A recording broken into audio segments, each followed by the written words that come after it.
Hər vaxtınız xeyirli olsun, hörmətli tamaşaçılar, dəyərli izləyicilər. Dekabr ayının 15-i həftənin bazar ertəsi günü 2025-ci ildir. Son dəqiqə bir xəbərimiz var, onu nəzərinizə çatdırırıq.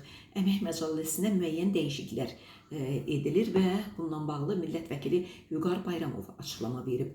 Onun sözlərinə görə Əmək Məcəlləsinə təklif edilən dəyişikliklərə əsasən istirahət, səsvermə, iş günü hesab edilməyən bayram günləri və ümumxalq hüzn günü görülən işə görə əmək haqqı ödənilən zaman yalnız gündəlik deyil, saatlıq tarif maaşı da nəzərə alınacaq.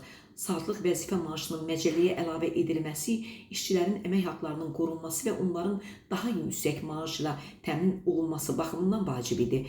Belə ki, bəzi hallarda həmin günlərdə iş müddəti tam 3 günü deyil, müəyyən saatları əhatə edir.